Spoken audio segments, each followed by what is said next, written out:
విశ్వవ్యాప్తిలో వ్యాపారుల హవా ఇప్పుడు జరుగుతున్నటువంటి ఒక పెద్ద వ్యాపారం ఏదంటే ఈ భారతదేశంలో ప్రపంచవ్యాప్తంగా వ్యాపారాన్ని దృష్టిలో పెట్టుకొని వ్యాపారాన్ని తెరపై తీసుకొస్తూ ఎలా బతకాలో, ఎలా డబ్బు సంపాదించాలో, ఎలా రాజకీయంగా ఎదగాలో, ఎలా ఈ సమాజం పట్ల గౌరవప్రదంగా ఏ విధంగా బతకాలో అని చెప్పేదే ఇలా వ్యాపారం. ఆ వ్యాపారం ఏ విధంగా ఉందంటే విశ్వవ్యాప్తంగా ఉంది. విశ్వవ్యాప్తంగా ఉన్నటువంటి వ్యాపారంలో ఎవరి హావా కొనసాగుతుందంటే మళ్ళా అగ్రవర్ణ నాయకుల హావానే కొనసాగుతుంది.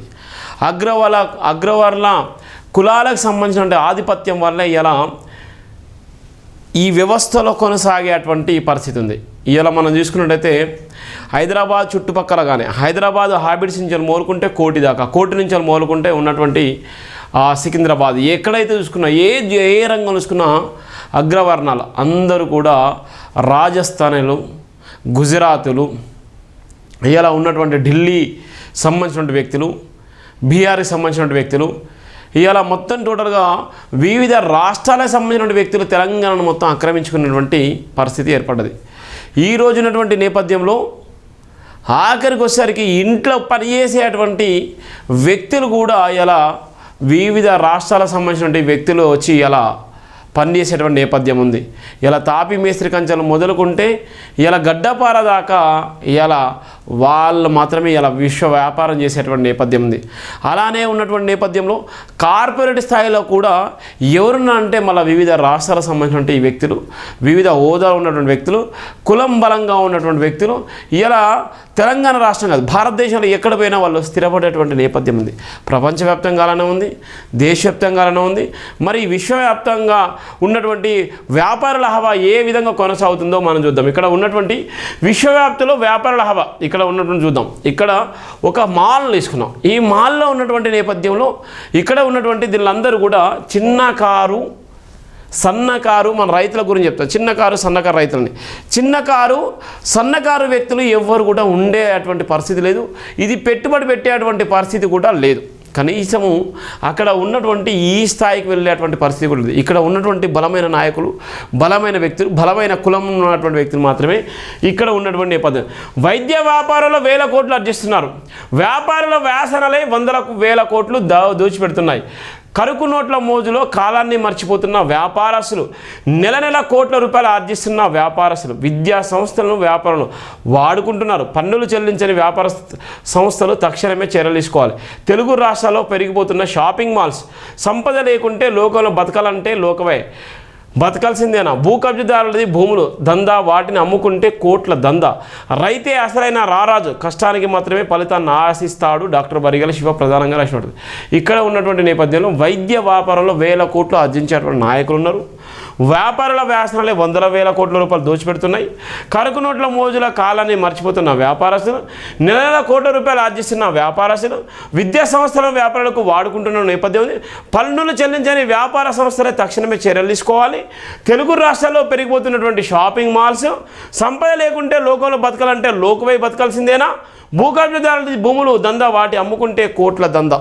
ఇలా ఉన్నటువంటి కబ్జాలు లేసి ఇష్టానుసారంగా మాల్స్ పెట్టి, ఇష్టానుసారంగా షాపింగ్ మాల్స్ పెట్టి కోట్ల రూపాయలకు పడగలెత్తేటువంటి పరిస్థితి తెలుగు రాష్ట్రాల్లో ఉంది. మరి వాళ్ళని ట్యాక్సులు కడుతున్నారంటే అక్కడ రాజకీయ నాయకుల వాళ్ళ కబంధాస్తాల్లో ఉండే రాజకీయ నాయకులకు ఏదైతే పర్సంటేజ్ రూపంలో వాళ్ళ పర్సెంట్ ఇచ్చేస్తే షాపింగ్ మాల్స్ పర్మిషన్స్ వస్తాయి. షాపింగ్ మాల్స్ విచ్చలవిడిగా పెట్టుకునే నేపథ్యం ఉంటుంది. అక్కడ ఉన్నటువంటి ట్యాక్సీ గవర్నమెంట్ కట్టనవసరం లేదు. ఇవన్నీ కూడా తెలుగు రాష్ట్రాల్లో విచ్చలవిడిగా ఉన్నటువంటి నేపథ్యం ఉంది.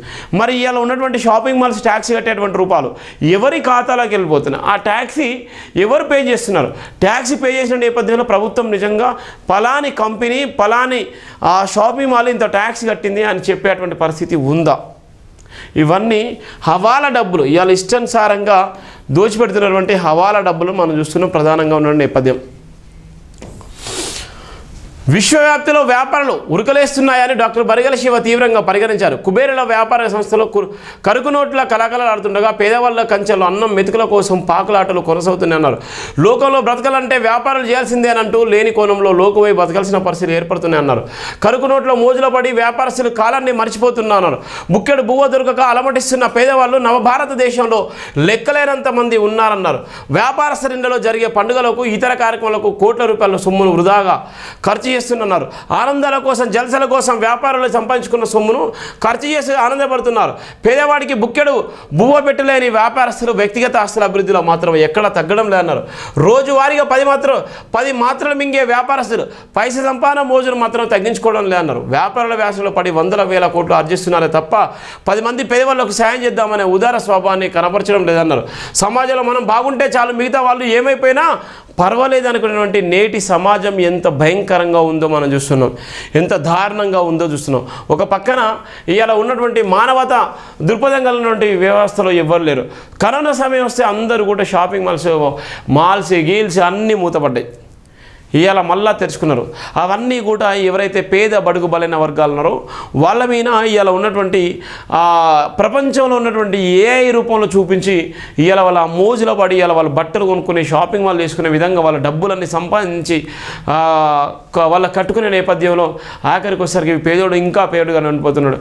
వాడు ఉన్నతంగా ఉన్నటువంటి వ్యక్తిని ఇంకా ఉన్నతంగా ఉన్నటువంటి దాంట్లో కూడా క్యాస్టిజం ఏర్పడేటువంటి నేపథ్యం ఉంది. అందుకోసమే ఇలా విశ్వవ్యాప్తిలో వ్యాపారుల హవా ఉంది. ఇలా రాజస్థాన్లో అడుగడుగున ఎంత భయంకరంగా ఉన్న రాజస్థాన్ల హవా ఏ విధంగా కొనసాగుతుందో కూడా మనం చూడవచ్చు. ఇలా ఉన్నటువంటి భారతదేశంలో మనకు బ్రిటిష్ వాళ్ళ కన్నా ప్రమాదం ఎవరిదంటే ఇలా రాజస్థాన్ వివిధ రాష్ట్రాల నుంచి వచ్చి ఈ భారతదేశంలో స్థిరపడి భారతదేశంలో తెలంగాణ రాష్ట్రం, ఆంధ్రప్రదేశ్ రాష్ట్రంలో ఇలా విశ్వవ్యాప్తంగా నిలబడ్డటువంటి ఇలా ఉన్నటువంటి రాజస్థానీయులు, ఇలా గుజరాత్లు, ఇలా ఉన్నటువంటి వాళ్ళ విశ్వవ్యాప్తంగా వాళ్ళ వ్యాపారస్తులు ఇలా కొనసాగుతున్న నేపథ్యంలో రాబోయే రోజుల్లో ప్రమాదకరంగా ఉన్న నేపథ్యం బ్రిటిష్ వాళ్ళ కన్నా ప్రమాదం ఇలా గుజరాత్లు అని చెప్పడానికి ఒక ప్రధానమైనటువంటి వార్తను కూడా రాయడం జరిగింది.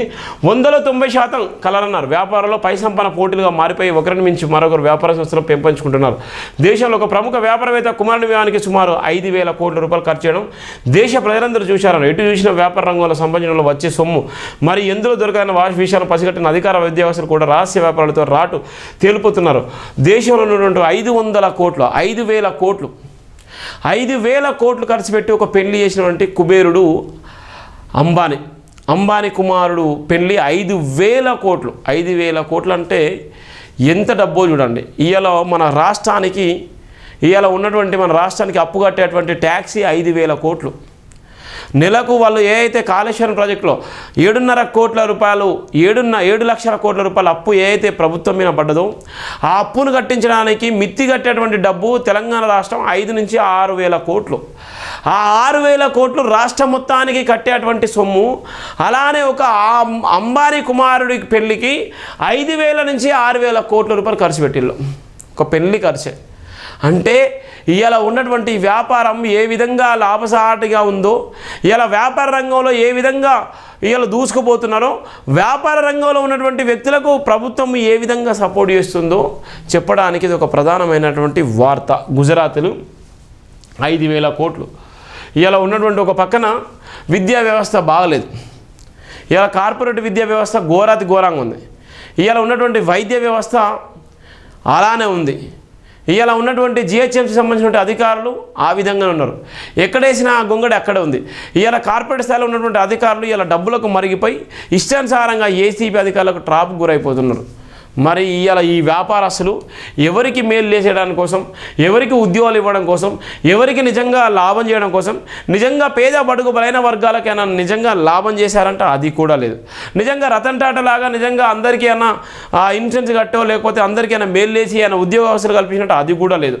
వీళ్ళందరూ కూడా కోట్ల రూపాయలకు పడగలెత్తి ఇలా ఉన్నటువంటి విశ్వవ్యాప్తంగా నేర్పడ్డటువంటి నేపథ్యం ఉంది. ఇలా తెలంగాణ చూడండి, ఇక్కడ తెలంగాణ రాష్ట్రంలో లక్షలకు పైగా విద్యా సంస్థలు కొనుగోలు విద్యా వ్యాపారాలు ఏ స్థాయి జరుగుతుందో గమనించాలి.